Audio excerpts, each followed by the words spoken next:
Hello. So we just finished the women's group on being your own best lover, and I know not everyone could go, so I just want to jump on and share a couple of my insights from it.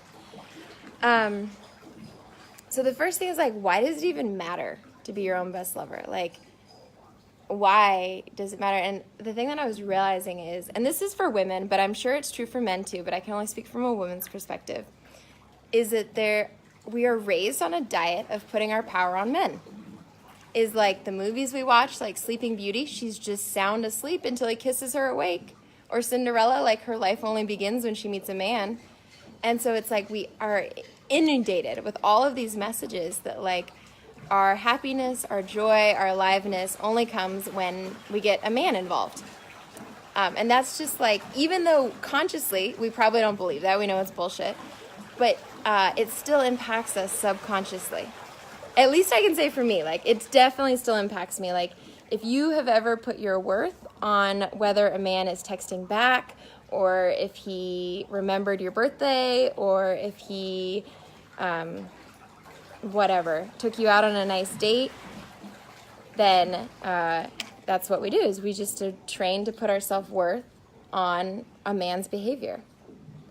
And then the other thing as women is that, and these are just gross generalizations, so I hope that you excuse me, but I'm just going to speak as it is that we are conditioned to caretake other people. Is a lot of our conditioning is is everyone around me happy? Are my kids doing well? Are my parents doing well? What can I do for my friends? How can I take care of my boyfriend? Is everyone around me happy? And then not having any focus on am I happy? How do I feel? What do I want? And what that does is then I see a lot of women who feel bitter and resentful and dry and burned out. Because for all of their giving, then they secretly hope at some point, when do I get it back? When is it my turn? When will I receive the love that I so easily and freely give to everyone around me? So if that's you, this is my message for you. Now is your turn. Now is your turn. But you start by choosing you. So on this women's group, and that's why it matters, is because it's our responsibility to fill up, to love ourselves so well that then we overflow onto the people around us. The classic example is the woman who wakes up, she's hoping that her man remembered it was Valentine's Day. He probably doesn't, or maybe he does, but maybe whatever. She gets resentful, she gets bitter, they become distant. So I see this over and over and over again. So what is the antidote? The antidote is for the woman to tap in, know what she wants, and then either ask for it from him or give it to her for herself. That's on the woman's side. So that is my challenge. And what we did on this women's group is we all wrote out a list of if I had the best lover in the world, he or she would ...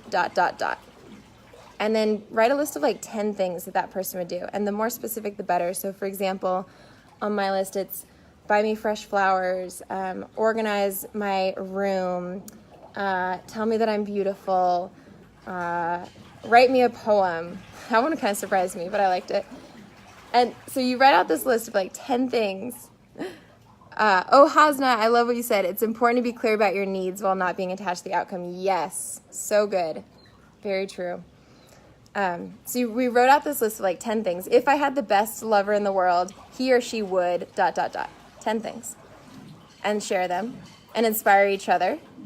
And then we choose one thing that we can do for ourselves. Or ask another woman to help us with. So, for example, mine is I'm going to go buy myself some fresh flowers now for my room. I'm making my home and I'm having so much fun decorating it. So I'm going to go get some fresh flowers.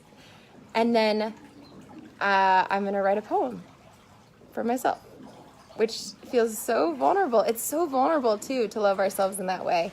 I don't know if you have that, but one of my next thoughts is who are you to do that? That's arrogant or selfish or self-absorbed. So if you have those voices, I want to say you're not alone and do it anyway. I'm going to do it anyway, too, because I want to walk the talk.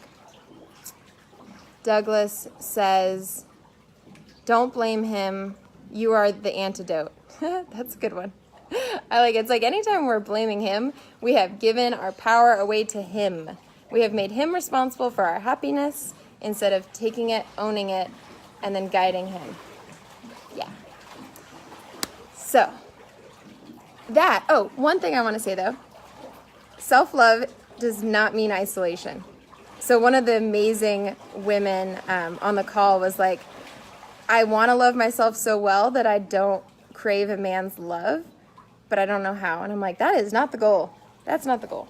The goal is like, if we can love ourselves so well that we are open to connection with the world, with a man, with other sisters, to our present experience, is like, how can we love ourselves so well that we're open up for connection with other people, that we're more emotionally available to connect with other people. So, yes.